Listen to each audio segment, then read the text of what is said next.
Hello dear, कैसे हैं आप लोग। एक मुद्दा है जिसे कि आपने ज्वलंत मुद्दा बना दिया है एंड क्वेश्चन है कि इलेक्ट्रिक करंट, जिसे कि हम ऐसे डिफाइन कर सकते हैं कि किसी एक क्रॉस सेक्शन से यूनिट टाइम में कितना चार्ज पास होता है, वो इलेक्ट्रिक करंट है। That mean current is equal to charge, passing charge divided by time period, मतलब Q डिवाइडेड बाय T। तो इससे ये लगता है कि current is a function of electric charge. ठीक है यहां तक। अब देखिए, आपने स्टैंडर्ड 11th में ये पढ़ा था कि 7 फंडामेंटल फिजिकल क्वांटिटीज है, उनमें से एक इलेक्ट्रिक करंट है। आपने फंडामेंटल फिजिकल क्वांटिटी को कुछ इस तरह से डिफाइन किया था या इस तरह से पढ़ा था उसका डेफिनेशन कि फंडामेंटल फिजिकल क्वांटिटी एक ऐसा फिजिकल क्वांटिटी होता है जो कि किसी और फिजिकल क्वांटिटी पे डिपेंड नहीं करता है। इसका अस्तित्व जो है इस डेफिनेशन का, दैट इज वेरी शेकी, कभी भी गिर जाएगा। तो यहां से आपके दिमाग में ये क्वेश्चन आएगा, फिर करंट तो चार्ज पे डिपेंडेंट है, चार्ज कितना पास हुआ यूनिट टाइम में, दैट इज करंट। तो फिर करंट को फंडामेंटल फिजिकल क्वांटिटी के तौर पे क्यों माना जाता है? तो इस क्वेश्चन को हम अलग अलग तरीके से अप्रोच कर सकते हैं। हम इसके हिस्टोरिकल रीजन पे बात कर सकते हैं, हम इसके प्रैक्टिकल एस्पेक्ट पे बात कर सकते हैं, और मोस्ट इंपॉर्टेंटली हम इससे एक फिलोसॉफिकल एस्पेक्ट बनाकर इसे देख सकते हैं। मतलब इसी को फिलोसॉफिकल एस्पेक्ट के तौर पे हमारे जीवन में क्या असर पड़ेगा इसे मानने और न मानने से, इस पे बात कर सकते हैं, जो कि आपके फिजिक्स के प्रति नजरिए के लिए सबसे ज्यादा इंपॉर्टेंट है। शुरू करते हैं दोस्त प्रैक्टिकल रीजन से। ऐसा कहा जाता है, और ऑब्वियसली ऐसा है भी, कि इलेक्ट्रिक करंट को मेजर करना बहुत आसान होता है, लेकिन इलेक्ट्रिक चार्ज को मेजर करना इतना आसान नहीं होता है। It is very difficult. तो ये एक रीजन दिया जाता है, प्रैक्टिकल रीजन दिया जाता है कि इसीलिए इलेक्ट्रिक करंट को फंडामेंटल यूनिट के तौर पे, फंडामेंटल फिजिकल क्वांटिटी के तौर पे रखा गया, चार्ज को नहीं। इसका एक हिस्टोरिकल एस्पेक्ट भी आप सुनेंगे कि जो करंट है, करंट से हमारा नाता बहुत पहले से था। हमने करंट पे बहुत सारे एक्सपेरिमेंट बहुत पहले कर लिया था, जैसे कि ओर्स्टेड ने लगभग 1820 में करंट का जो मैग्नेटिक इफेक्ट है उसे खोज निकाला था। तो फिर उसके काफ़ी समय बाद हमने इलेक्ट्रिक चार्ज को डिफाइन किया, ये समझा कि इलेक्ट्रिक चार्ज कहाँ पर होता है। फिर हमें समझ में आया, ओहो, ये जो इलेक्ट्रिक करंट है ये चार्ज का मूवमेंट है। तो समय में बहुत पहले इलेक्ट्रिक करंट को हमने समझ लिया था, भले ही हमने ये नहीं समझा था कि चार्ज का फ्लो होता है इलेक्ट्रिक करंट, क्योंकि तब तक चार्ज का कोई नॉलेज ही नहीं था। तो भले ही नॉलेज नहीं था, लेकिन हमने जाना इलेक्ट्रिक करंट को बहुत पहले था। तो ये एक हिस्टोरिकल रीजन हो सकता है कि इलेक्ट्रिक करंट को फंडामेंटल फिजिकल क्वांटिटी में इंक्लूड किया गया था। अब सबसे इंपॉर्टेंट दोस्त ये है कि फिलोसॉफिकली हमें क्या फर्क पड़ेगा, करंट वहां पर फंडामेंटल फिजिकल क्वांटिटी के तौर पे रहे या इलेक्ट्रिक चार्ज वहां पर फंडामेंटल फिजिकल क्वांटिटी के तौर पे रहे।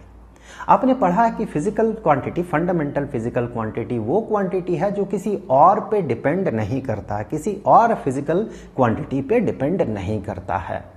बेहतर होगा आप इसे इस अप्रोच से देखें कि अगर हमें एक फंडामेंटल फिजिकल क्वांटिटी का ग्रुप बनाना है, जैसे कि 7 फिजिकल क्वांटिटी है उस ग्रुप में, अगर मान ले वो टास्क आपको दिया जाए, तो आप उस टास्क को कैसे परफॉर्म करेंगे? कि आपको एक ग्रुप ऑफ फिजिकल क्वांटिटीज रखना है, उसे फंडामेंटल फिजिकल क्वांटिटी नाम देना है, तो आप उसे किस तरह से बनाएंगे? अप्रोच शुड बी लाइक कि हम minimum number of physical quantities का एक ग्रुप बनाएं, जिससे कि बाकी जितने भी ऑब्जर्वेबल फिजिकल क्वांटिटीज हैं उनसे डिफाइन किया जा सके। ये हमारा मेन उद्देश्य होना चाहिए कि उस ग्रुप में, फंडामेंटल फिजिकल क्वांटिटी के ग्रुप में कम से कम फिजिकल क्वांटिटीज हो और उससे हम बाकी फिजिकल क्वांटिटीज को इजीली डिफाइन कर सके। अब आप देखें, जो आप पढ़ते हैं कि फंडामेंटल फिजिकल क्वांटिटी वो फिजिकल क्वांटिटी है जो किसी और फिजिकल क्वांटिटी पे डिपेंडेंट नहीं है, यही पढ़ते हैं। ठीक है, ये बहुत पुराना कॉन्सेप्ट था और जैसे कि पुराना कॉन्सेप्ट था, समय के साथ साथ बहुत सारे पुराने कॉन्सेप्ट जो है वो चेंज होते गया है। हम रियलिटी को जिस तरह से ऑब्जर्व करते हैं, इन रियलिटी जो है एब्सोल्यूट रियलिटी, उसके ऊपर परत दर परत दर परत दर परत चढ़ा हुआ है। उसके बाद उसके ऊपर से हम उसे देखते हैं। समय के साथ साथ हम एक परत को हटाते हैं और पुराना हमारा कॉन्सेप्ट जो है वो शेक करने लगता है, हिलने डुलने लगता है। उसे हम मॉडिफाई करते हैं या फिर नया कॉन्सेप्ट इंसर्ट करते हैं। फिर एक परत हम जब हटाते हैं, नेक्स्ट परत हटाते हैं, तो रियलिटी हमें कुछ और तरीके से दिखने लगता है। फिर हमें उन पुराने कॉन्सेप्ट्स को थोड़ा बहुत मॉडिफाई करना होता है या नया कॉन्सेप्ट इंसर्ट करना होता है। समय के साथ साथ हमारे साथ यही होते जाता है। अब देखिए, जो हम लोग बात कर रहे थे कि फंडामेंटल फिजिकल क्वांटिटीज़ जो है, ऐसा माना जाता था वो किसी और पे डिपेंडेंट नहीं है। जैसे कि आप कहेंगे मास को पता करने के लिए या किसी ऑब्जेक्ट का मास, ये किसी और चीज़ पे डिपेंडेंट नहीं है। लेंथ भी किसी और फिजिकल क्वांटिटी पे डिपेंडेंट नहीं है। टाइम भी किसी और फिजिकल क्वांटिटी पे डिपेंडेंट नहीं है। लेकिन वेलोसिटी होता है लेंथ डिवाइडेड बाय टाइम या distance divided by time. Hence length और टाइम पे ये डिपेंडेंट है। यही आप पढ़ते आए हैं। अब मैं आपको एक सिनेरियो देता हूं। आप सोचे कि दो बॉडीज है, वो रिलेटिव मोशन में है। लेट्स से बहुत हाई रिलेटिव स्पीड है इन दोनों के बीच, half of the speed of light c divided by 2 इन दोनों के बीच का रिलेटिव मोशन है, बहुत हाई। अब देखिए, अगर आप इससे पूछेंगे कि इसका वेलोसिटी कितना है, तो वो ये कहेगा c/2। अगर आप इससे पूछेंगे कि इसका वेलोसिटी क्या है, तो ये कहेगा c/2। कोई डिस्क्रिपेंसी नहीं है। ठीक है, अब आप देखिए यहां पर कि अगर इस रेफरेंस फ्रेम में इसी के साथ मूव करता हुआ कोई और एक बॉडी है जिसका कि मास m है, इसने मेजर किया, इसने ऑब्जर्व किया, इस बॉडी का मास m है। यहां पर एक मास रखा हुआ है, मेजर किया इसने, कितना मास है, m है। लेकिन जब इससे पूछा जाएगा कि इस बॉडी का मास कितना है, तो वो m नहीं होगा, वो m और v रिलेटिव स्पीड का एक फंक्शन होगा, स्पेशल रिलेटिविटी। अगर कोई लेंथ को ये मेजर कर रहा है, तो इसके लिए वही लेंथ उस लेंथ का और वेलोसिटी का, रिलेटिव वेलोसिटी का फंक्शन निकल के आएगा। टाइम भी दोनों के लिए अलग अलग होगा, वो भी वेलोसिटी का फंक्शन निकल के आएगा या स्पीड का फंक्शन निकल के आएगा। तो कौन फंडामेंटल क्वांटिटी है और कौन फंडामेंटल क्वांटिटी नहीं है? ये जो ऑब्स्ट्रक्टेड रियलिटी हम देखते हैं, जिसे हम ऑब्जर्व करते हैं और हम मान लेते हैं हमने जो देखा that is the absolute truth, ये ऑब्स्ट्रक्टेड रियलिटी ही एक बहुत बड़ी मिथ्या है। आप जितना परतों को हटाते जाते हैं, आप रियलिटी के उतना करीब पहुंचते जाते हैं। और आपको दिखता है, इससे पहले हम लोगों ने जो अहंकार के साथ कुछ चीजें हमने मान लिया था, yes mass is the fundamental absolute fundamental quantity, length is absolute fundamental quantity, time is absolute fundamental quantity, उनकी बैंड बज जाती है।